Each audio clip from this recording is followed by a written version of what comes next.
وقتتون بخیر. من حمیدم. امروز میخوام فلش بازی کنم. امیدوارم که دوست داشته باشین. بریم واسه یه نبرد. یکی از پیغام واسم کامنت گذاشته که اگه میخوای ویو اینا بگیری حتما برو چیز بازی کن، تاپ لدر بازی کن. حقیقت من چون خیلی نوبم اصلا حتی نمیدونم تاپ لدر چی هست. لطفا تو کامنت ها بگید. سه تا تفنگدار زد، نگاه میزنیم سه تاشون رو جمع میکنیم مثل سوسک. نتم خیلی ضعیفه. بعد خدا رحم کنه دیگه. همین فریز میزنیم. ایوه ببین لحظه آخر اگه یه ضربه دیگه میزد میتونست مگامو جمع کنه. خب مگای 12 این وسط برج میزنم، پشتش ویزات میزنم، میتونیم مگا رو جمع کنیم. اوه الان دمیج وحشتناک میده. فکر کنم تاورمون میخوابونن. امیدوارم که اینطور نباشه. بله تاورمون رفت. حیف شد. الان امیدوارم در ادامه بتونیم بازی جمعش کنیم. اوه اونم مثل من از قوله برقی استفاده میکنه. من واقعا نمیدونم چرا همه از قوله برقی استفاده نمیکنن. اصلا فوق العاده است. نگاه میزنیم. این انقدر اکسیر رو از کجا آورد؟ این خود تازه قوله برقی زد. این 7 اکسیر میخواد. اینی که زد 7 اکسیر میخواد. دمیج زیادی الان به کینگ تاورش میده. تا 3000 راحت میره. اوه اسپارکی دکش خیلی سنگینه. یعنی فکر کنم میانگین اکسیر دکش 7 و 8. برقی میزنیم توش. البته این خوب نیست زیاد. هوایی میزنیم اسپارکی نتونه آسیب بزنه. ولی خب اون زرنگتر از ماست. تفنگدار میزنه. نه کاری از پیش نمیبره. فکر نکنم بتونه کاری کنه در مقابلمون. فریز میزنیم. کاش مینیونا میرفتن سمت کینگش. خب کینگ تاورش. نگاش حالا خودمون یه جوری هندل میکردیم. ببین در تو خدا دستشو ببین. ولی شما دستشو ببین اسپارکی داره اکسیرش میشه 6. اون داره اکسیرش 7. پلاستیک خیلی سنگینه دکش. از 8 تا کارتش حداقل 6 تاش غوله. نگاه و اسپارکی نمیدونم اسم درستش چیه. ولی خب بازی رو بردیم.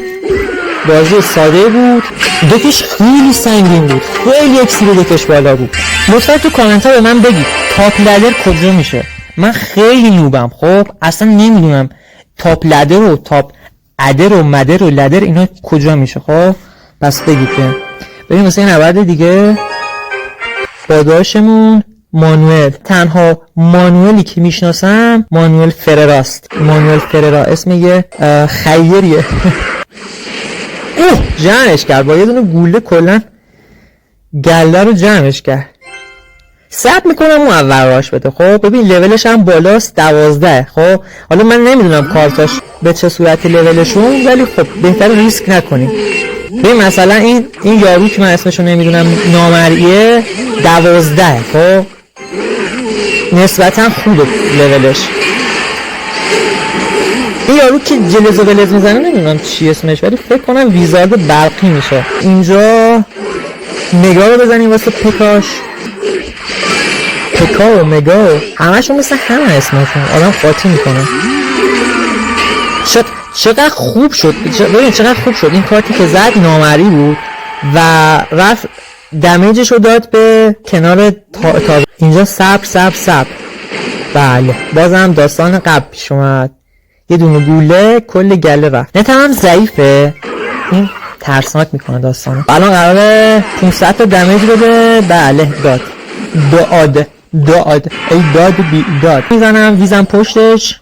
میتونیم دمیج خیلی زیادی بگیریم از تاورش اگه بذاره. اوه فکر نکنم بتونیم. امیدوارم که الان ویزارد برقی میاد سمت تاورمون و پکا.